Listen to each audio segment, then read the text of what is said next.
नमस्कार, आप देख रहे हैं बहस बिहार की और आपके साथ मैं हूं विवेक। आज का मुद्दा बिल्कुल मोटे अक्षरों में यहां लिखा है, लालू प्रसाद हैं, नरेंद्र मोदी हैं और दो चीजें वहां नजर आएंगी। ये सोशल मीडिया एक्स पर लिखी हुई बातें हैं। क्यों लिखी गई इसका मतलब भी हम आपको समझाएंगे एक रिपोर्ट के जरिए। लेकिन आप देखिए कि मोदी के परिवार पर सवाल से क्या वोट मिल जाएगा, बार बार हमले करने से क्या फायदा। लेकिन परिवारवाद की परिभाषा सामने वाले को कितनी समझ में आती है या फिर वो उसका उत्तर किस डिजाइन में देता है, यह भी समझना हमें होगा किसका मर्म क्या है। लेकिन आज जो नरेंद्र मोदी ने जो जवाब दिया और उसके बाद ये दोनों तस्वीर और इसके साथ कई तस्वीरें हैं, बीजेपी के बड़े लीडर्स, कार्यकर्ता, सभी लोगों ने अपने नाम के आगे मोदी का परिवार लगाया है। तो एक संदेश देने की कोशिश की जा रही है। आप याद कीजिए कि 2019 का जब इलेक्शन हुआ था, चौकीदार वाली बात हुई थी, तब कांग्रेस ने क्या कहा था, चौकीदार चोर है। और यही उलटकर नारा बीजेपी ने दिया और पूरे देश में मोदी की हवा चल पड़ी। ये वो नारा है मोदी का परिवार जो हर व्यक्ति इसे हाथों हाथ ले रहा है। तो एक रिपोर्ट देखते हैं, उसके बाद तुरंत बहस पर लौटते हैं। तुम्हारे पास परिवार नहीं है और तुम हिंदू भी नहीं है। 140 करोड़ देशवासी, यही मेरा परिवार है। 2024 की लड़ाई परिवार पर आई। पटना के गांधी मैदान में हुई जन विश्वास रैली में आरजेडी अध्यक्ष लालू प्रसाद ने पीएम मोदी के परिवार का जिक्र करते हुए विवादित टिप्पणी की। इसके बाद बिहार ही नहीं बल्कि पूरे देश में सियासी तूफान खड़ा हो गया। पहले लालू प्रसाद का बयान सुन लीजिए जिस पर हंगामा मचा है। बोलता कि परिवारवाद है, परिवार के लिए लोग लड़ रहे हैं। तुम्हारे पास परिवार नहीं है और तुम्हारी माता जी जब, और तुम हिंदू भी नहीं है। लालू के बयान पर पीएम मोदी ने बिहार की राजधानी पटना से करीब 1150 किलोमीटर दूर तेलंगाना के आदिलाबाद से पलटवार किया। पीएम मोदी ने लालू के बहाने पूरी इंडिया अलायंस पर निशाना साधते हुए कहा कि इंडिया अलायंस के नेता सिर्फ अपने परिवार की सोचते हैं, लेकिन मोदी के लिए पूरा देश ही उनका परिवार है। तो इन लोगों ने बोलना शुरू कर दिया है कि मोदी का कोई परिवार नहीं है। अब तो कल ये कह देंगे कि तुम कभी जेल में, तुझे सजा नहीं हुई इसलिए तुम राजनीति में नहीं आ सकते, ये भी कह देंगे। पीएम मोदी पर लालू की तरफ से की गई टिप्पणी के विरोध में बीजेपी ने मुहिम छेड़ दी है। बीजेपी के तमाम बड़े नेताओं ने सोशल साइट एक्स पर अपना बायो बदल दिया है। गृह मंत्री अमित शाह से लेकर बीजेपी अध्यक्ष जेपी नड्डा तक ने अपने नाम के सामने मोदी का परिवार लिख दिया है। प्रधानमंत्री श्री नरेंद्र मोदी जी के ऊपर एक बार पुनः इस स्तर का, इस निचले और छिछले स्तर का शब्द प्रयोग किया गया है श्री लालू प्रसाद यादव जी के द्वारा, जो दुखद है। ओछे स्तर के हल्के बयान, नितांत व्यक्तिगत अपमानजनक बयान दिए गए हैं, उसकी भारत की राजनीति में मिसाल नहीं। 2019 के लोकसभा चुनाव के समय कांग्रेस नेता राहुल गांधी ने पीएम पर निशाना साधते हुए कई रैलियों में चौकीदार चोर है का नारा दिया था। इसके बाद बीजेपी ने मैं भी चौकीदार नाम से ऐसी मुहिम शुरू की कि पूरा चुनावी माहौल ही बदल गया। 2024 के लोकसभा चुनाव के पहले एक बार फिर वैसा ही माहौल दिख रहा है। सवाल है कि क्या हमेशा की तरह मोदी पर व्यक्तिगत टिप्पणी कर विपक्ष एक बार फिर फंस चुका है। Bureau report, news 18। तो मोदी पर व्यक्तिगत टिप्पणी हो रही है और इसका क्या फायदा है, क्या नुकसान है, सामने वाले को क्या इस बात का इल्म है कि कहीं 2019 वाली बात रिपीट ना हो जाए। देखना होगा, इस पर चर्चा करते हैं, बहस करते हैं। अनामिका सिंह प्रवक्ता बीजेपी से हमारे साथ आज की डिबेट में मौजूद हैं, ज्ञान रंजन प्रवक्ता कांग्रेस से हमारे साथ हैं, अभिषेक झा है प्रवक्ता जेडीयू से और अजय यादव है प्रवक्ता आरजेडी से। सबका बहुत बहुत स्वागत है। अजय यादव जी, आपसे शुरू करेंगे और हम जानने की कोशिश करते हैं आपसे कि ये व्यक्तिगत जो हमले हो रहे हैं इसका जवाब भी मिला, पिछले पन्ने से क्या सीख नहीं ली गई, या फिर ऐसा लगता है इस भीड़ को देखकर, जहां जहां तेजस्वी जा रहे हैं, लालू प्रसाद जा रहे हैं, जिन रैलियों में जिस तरह से महारैली हुई उसमें जो भीड़ थी उसे देखकर शब्द बहक से गए, हुआ क्या और क्यों बोला गया? देखिए विवेक जी, अगर आप लालू प्रसाद यादव जी के भाषण की बात कर रहे हैं तब तो वो सीधी साधी बात बोले। लगातार उनके ऊपर परिवारवाद कौन कह रहा था? नरेंद्र मोदी जी ही किया करते थे, आदरणीय हमारे माननीय प्रधानमंत्री जी। जिनकी बोली की गारंटी लग रही है, जुमलेबाजी से मोदी की गारंटी पे आ गए हैं। लगातार परिवारवाद का हमला किस पे करते थे? लालू प्रसाद यादव जी पे। लालू प्रसाद यादव जी अगर जवाब दे देते हैं तो ये जवाब भी उनको पसंद नहीं आती है। आप अपने पार्टी में देखें ना, परिवारवाद से भरा हुआ है। आपके जितने प्रिय नेता हैं, राजनाथ सिंह हो उनके बेटा, मतलब जितने वसुंधरा राजे हो उनके बेटा, मतलब एक लंबा सा लिस्ट है। बीजेपी में सबसे ज्यादा परिवारवाद भरा हुआ है। तो अगर यही बात अगर लालू प्रसाद यादव जी कहे तो इनको इतना तिलमिला क्यों गए? आज वो कह रहे हैं पूरा देश मेरा परिवार है। अरे बीजेपी के लोग तो संघ के परिवार वाले हैं, तो वो आपके परिवार के लोग कहां से हो गए? वो तो बीजेपी के कार्यकर्ता हुए, लेकिन अब कह रहे हैं सब मेरे परिवार है। ऐसा ना हो कि जो लोग कह रहे हैं मोदी का परिवार उसे संघ वाले निकाल दे, क्योंकि एक दिन पहले तक वो कहते संघ का परिवार। ऐसा नहीं है कि मोदी जी का परिवार नहीं है, बिल्कुल है इनका परिवार। ईडी सीबीआई इनका परिवार, जिसका ये दुरुपयोग करते रहते हैं।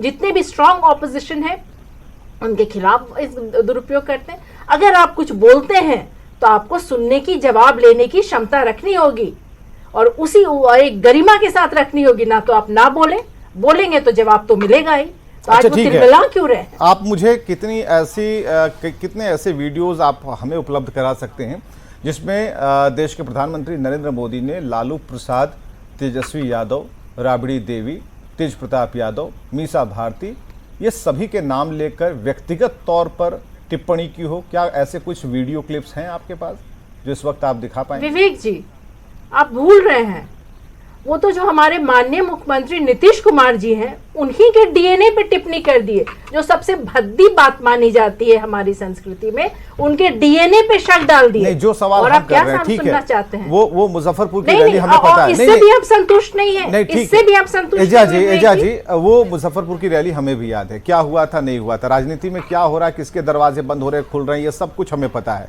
दोबारा जा रहे हैं, कहां से निकले, सारी चीजें। डीएनए अच्छी बोली है, ठीक है। जवाब दीजिए विवेक जी, मैं आपसे पूछ रही हूँ, हमारा एक बात मत टालिए, सीधी जवाब है। वो बोले नीतीश कुमार का डीएनए खराब है, क्या ये सही था? क्या बोलना चाहिए था? अब हम पूछ लेंगे ना, अनामिका सिंह को इसीलिए ने बुलाया है। सबका जवाब हम ही दे देंगे मैडम, तो कैसे काम चलेगा? सुनिए, अब हमें जरा ये बताइए, कितने ऐसे सारे वीडियोस आप हमें उपलब्ध करा पाएंगे जिसमें देश के प्रधानमंत्री नरेंद्र मोदी ने किसी व्यक्ति विशेष का नाम लेकर कोई टिप्पणी की हो? ऐसा है क्या? ये किनको कहते रेनकोट पहन के नहाती है नरेंद्र मोदी जी? नहीं, हमें एक चीज बताइए ना, जिस तरीके से लालू प्रसाद ने, बहुत सारी इस तरह लालू प्रसाद ने करते हैं, नरेंद्र मोदी का नाम लिया, जिस तरह से जो शैली थी, ये आपको ठीक लग रही थी? देश के प्रधानमंत्री है ना, ये ठीक लग रहा था आपको? आप अभी पूछ नहीं, कितने लोग हैं ऐसे? जब मैं बता रही हूं तो आप उसका जवाब मैं डेविएट होऊंगा भी नहीं, न होने दूंगा। मुझे बस इसका सवाल चाहिए व्यक्तिगत तौर पर। नहीं, व्यक्तिगत तौर पर, व्यक्तिगत तौर पर हमले, क्या व्यक्तिगत तौर पर हमले इतने जरूरी हैं चुनाव जीतने के लिए? और क्या इसका फायदा मिल जाएगा? हमले कौन कर रहे हैं? ये परिवारवाद तो आप अपने, ठीक है ना, वो अगर जप रहे हैं, नहीं तो आप तो नाम लेकर हमले करने शुरू कर दिया। अगर आप सवाल क्या नहीं कहा आपने? अगर आप किसी पे कोई टिप्पणी देंगे तो जवाब तो आपको सुनना पड़ेगा। नहीं, हिम्मत भी आप रखें। ठीक है, अनामिका सिंह, प्रवक्ता बीजेपी से। अनामिका सिंह, जरा बताइए, इसका माकूल उत्तर आप दे पाएंगे, क्योंकि हम किसी पक्ष की तरफ से बात नहीं कर रहे।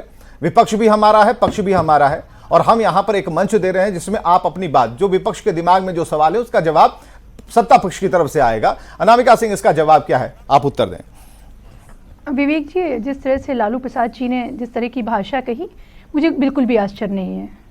उनकी विचारधारा, उनकी प्रकृति प्रवृत्ति और उनका आचरण, उनकी संस्कृति जिस तरह की है, ये बिल्कुल भी आश्चर्य का विषय नहीं है। राबड़ी जी ने मुख्यमंत्री रहते हुए जिस तरह की भाषा का इस्तेमाल उस समय महामहिम राज्यपाल के लिए किया था, तो कुछ भी कह सकते हैं, कुछ भी कर सकते हैं, परंतु ये बोलते समय लालू जी ये भूल जाते हैं कि ये 20 साल पुराना बिहार नहीं है, जब वो विदूषक की तरह व्यवहार करते थे और उन्हें लगता था कि उन्होंने पूरे उस विदूषक में भावुक अपील करके जाति विशेष को अपने साथ खड़ा करके बिहार को विनाश की तरफ वो लेकर चलेगा। और वो सोचते हैं कि अगर वो नरेंद्र मोदी जी, एक ऐसा जननायक जो भारतीय जनमानस नहीं पूरे विश्व के लोगों के हृदय में वास करता है, और वो अपने नायक की तरह उन्हें देखते हैं, और जब उनके परिवार पे वो टिप्पणी करते हैं कि उनका परिवार नहीं है, तो निस्संदेह वो भारत के हर उस व्यक्ति, उस करोड़ों मतदाताओं को आहत करते हैं जिन्होंने उन्हें अपना नायक चुना है।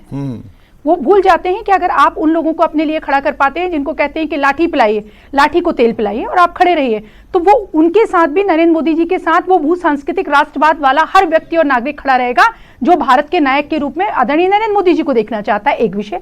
दूसरा विषय, हम परिवारवाद की बात करते हैं, जैसे कि अभी हमारी प्रवक्ता आरजेडी प्रवक्ता मेरी बहन ने कहा, अगर ठीक से विदित हो तो दो बात पे मैं बात करना चाहती हूँ। सबसे पहली बात परिवारवाद।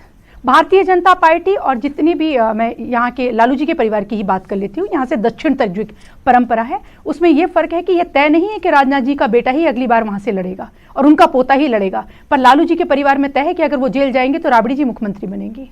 और निस्संदेह मुझे जातिवादी होने से विवेक जी बिल्कुल गुरेज नहीं है, बिल्कुल भी गुरेज नहीं है, बशर्त कि आप जातिवादी ईमानदार हों।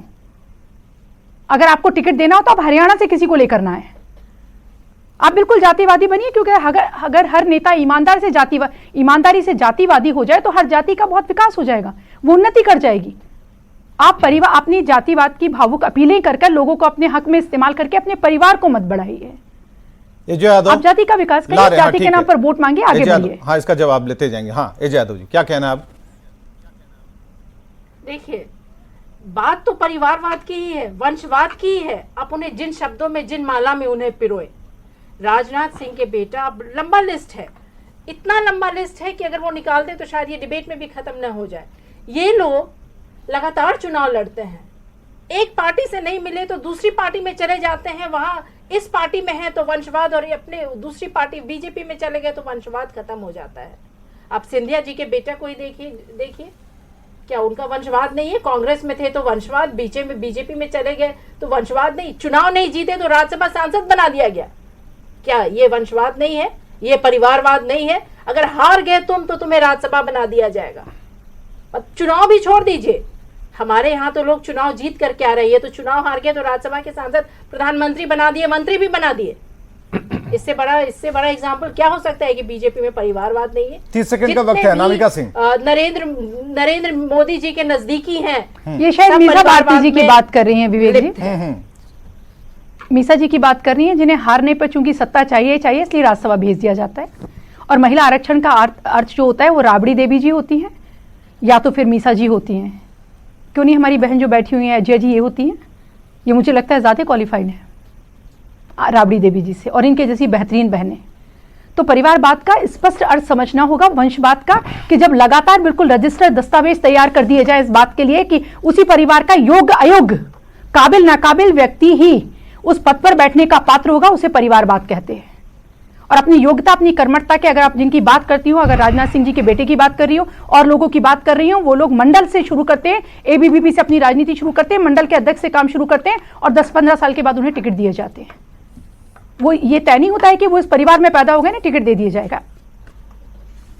ठीक है, चलिए अब जरा बढ़ाते हैं इधर। ज्ञान रंजन जी प्रवक्ता कांग्रेस से बैठे हुए काफी देर तक, आशा है अजय जी आपको उत्तर मिला होगा, और सभी उत्तर तो नहीं ले पाएंगे लेकिन आशा है। मैं दूंगी विवेक जी। हाँ, आते हैं, एक बार घूम लेते हैं, उसके बाद आते हैं जरा। हाँ, ज्ञानरंजन जी, मोदी के परिवार पर सवाल से क्या फायदा मिलेगा, क्या नुकसान होगा, आपसे बेहतर अभी कोई नहीं समझ सकता। जवाब देते हैं, उनका नारा बन जाता है, फिर उस नारे को इतनी ज़्यादा वो नारा पॉपुलर होता है कि वो इलेक्शन जीत जाते हैं। फिर आपको लगता है कि जो हमने बात कही वो गलत थी अगली बार से, लेकिन 19 के बाद फिर से वही बात। देखिए, बीजेपी के साथ क्या है ना कि चित भी मेरा, पट भी मेरा, ठीक है। वो अपने सहूलियत से चीज़ों को डिफाइन कर देते हैं, जब जैसा तब तैसा करते हैं। जब उनके मौका परस्त होते हैं, इसी को कहते हैं मौका परस्त, किस तरह से सत्ता का जो दुरुपयोग करना होता है और सत्ता पे हनक होती है जो शासन करने की, वो हनक बीजेपी के लोगों पे चढ़ चुकी है, चरम सीमा पे है। इसी तरह से किसी भी चीज़ को लेके वो कुछ भी बोलते हैं और कुछ भी करते हैं। अगर आज मैं मोदी का परिवार का ये ढिंढोरा पीट रहे हैं और जिस तरह से मोदी जी ने हमारे देश के प्रधानमंत्री होते मन से बोलते हैं, मुझे नहीं लगता कि ये किसी देश के प्रधानमंत्री को शोभा देता है। अगर युवाएं इनके परिवार के हैं तो 2 करोड़ नौकरी क्यों नहीं दिया पर साल? क्या कोई भी अपने परिवार का माँ बाप अपने बच्चे को भटकता और बेरोजगार भेज देगा कि जाओ व्हाट्सएप यूनिवर्सिटी में काम करो? नहीं ना। क्या अपने भाई बहन को छोड़ देगा? बचपन में इन्होंने घर छोड़ दिया अपने मकसद को पाने के लिए कि अपने करना है। आप देखो किस तरह से इनके जो डेवलपमेंट हुए, जो इनका मैं बताना चाहता हूँ। जब बिहार के डीएनए पे सवाल करेंगे तो मैं इनके डीएनए पे सवाल करूंगा। मैं ये बताना चाहता हूं आपके माध्यम से, एक व्यक्ति की जब संघ परिवार के बाद से जब बीजेपी की परिवार से चेंज होकर मोदी परिवार पे आता है तो यही एक मानसिकता होता है कि ये ऑटोनॉमी और इसी को तानाशाही कहते हैं। किस तरह से इन्होंने चीजों को डाइवर्ट कर दिया, संघ परिवार से मोदी परिवार आपस में ही, और जहां चार बर्तन होंगे वहां आवाजें आएंगी। इसका सबसे बड़ा एग्जाम्पल है कि मोदी सरकार के अभी नहीं, डॉक्टर हर्षवर्धन जैसे लोगों ने चुनाव लड़ने से मना कर दिया। यही हनक है, सत्ता की हनक जैसे ही जाएगी। जयंत चौधरी जैसे लोगों ने मना कर दिया। तीसरी सबसे इंपॉर्टेंट बात, परिवारवाद की बात कहते हो तो यहां तो यहीं पे अलग हो गया। बिहार में नीतीश कुमार जी कहते हैं, माननीय मुख्यमंत्री जी, बिहार हमारा परिवार है। अरे सब लोग कहते हैं हमारा परिवार है, तो बाकी लोग देश का क्या हुआ? क्यों नहीं नौकरियां दे रहे हो भाई? जिस मुद्दे पे आप आए थे कि घर की महिलाओं को बहुत हुई गैस की मार, महंगाई की मार, अब की बार इसकी सरकार, तो गृहिणी को जो कमर तोड़ महंगाई, आपने रसोई गैस पे दाम 1100 कर दिया 400 की जगह। ये परिवार का कोई आदमी करेगा? कोई गार्जियन ऐसा करेगा? ये नहीं करेगा। मैं इसीलिए कहता हूं कि ये जो है ना, इनके सत्ता विरोधी, जब सत्ता का हनक चढ़ता है ना, मानसिकता ऊपर होती है, और जब कुछ नहीं दिखता है तो कुछ भी अनर्गल बातें करते हैं, आप मुहिम कर देते हैं। आप व्यक्तिगत हमलों पर नहीं गए। अभिषेक झा, 2 मिनट का वक्त बचा है। नहीं, अब रुकिए जरा। अभिषेक झा प्रवक्ता जेडीयू से हैं। अभिषेक, आपके नेता का भी एक पुराना वीडियो आप लोग शेयर कर रहे हैं, उसमें भी उन्होंने बिहार को परिवार ही बताया था। उन्होंने कहा भी कि भाई हमारे तो देखिए कोई है नहीं, लेकिन उन्होंने बहुत सारी बातें परिवारवाद को लेकर के इशारों में कही थी। अब जब सवाल है कि क्या इससे कितनी चोट पहुंच सकती है, खासकर अब जो आम जनता है वो भी समझती है, वो भी जानती है कि जो योग्य है वो आगे आएगा। परिवारवाद की परिभाषा ये नहीं है कि भाई आपके यहाँ से अगर ठीक है बेटा योग्य है तो वो जरूर आएगा आगे, लेकिन योग्य होना चाहिए, लेकिन उसका ग्रेजुअली उसको उसके जो बढ़ने का जो क्रम है वो स्टेप बाय स्टेप होना चाहिए, जो अनामिका बता पा रही थी। पहले तो बहुत आभार, धन्यवाद, साधुवाद, जो कुछ कहूं विवेक जी आपको, कि आपने ऐसी पार्टी को सबसे अंत में बोलने का मौका दिया। 2 मिनट का वो जो एक ब्रेक होता है वो लगा करके, जिस पार्टी पर एक छटाक दाग नहीं है, ना परिवारवाद का ना वंशवाद का, और 2 मिनट बोलने का मौका ही क्यों दिया? मैं तो ये कहता कि भाई 3 ही पार्टियों में आप डिबेट का समापन करा लेते, बेहतर होता, क्योंकि 2 मिनट में इस गंभीर मुद्दे पर अपनी बातों को स्पष्ट तरीके से जनता तक पहुंचा पाना संभव नहीं है। हमारे पास और भी प्लेटफॉर्म्स हैं, जिन प्लेटफॉर्म्स के माध्यम से हम लगातार जनता के बीच रहते हैं, और तभी जनता हमारे नेता को इतना पसंद करती है। और जब हमारे नेता इस बात का बयान देते हैं कि सारा बिहार हमारा परिवार, आज देश की चर्चा हो रही है, तो बिहार की जनता इस बात को मानती है। देखिए, कुछ पार्टियां हैं जो लगातार परिवारवाद वंशवाद की प्रतीक है, और उसका जो डेफिनेशन होता है वो देश के प्रधानमंत्री ने भी बताया है, लेकिन इन पार्टियों के कान पर जू नहीं रेंगेगा। जो सोए हुए हैं उनको जगाना आसान है, लेकिन जो सोने का नाटक कर रहे हो उनको जगाना बड़ा मुश्किल होता है विवेक जी। और ऐसी परिस्थिति में जब इस तरह की ओछी और घटिया टिप्पणी लगातार की जा रही है, तो मैं तो आभार व्यक्त करना चाहता हूं अपने महाठगबंधन के साथियों का कि ये लगातार इस तरह की व्यक्तिगत टिप्पणियां करते रहें।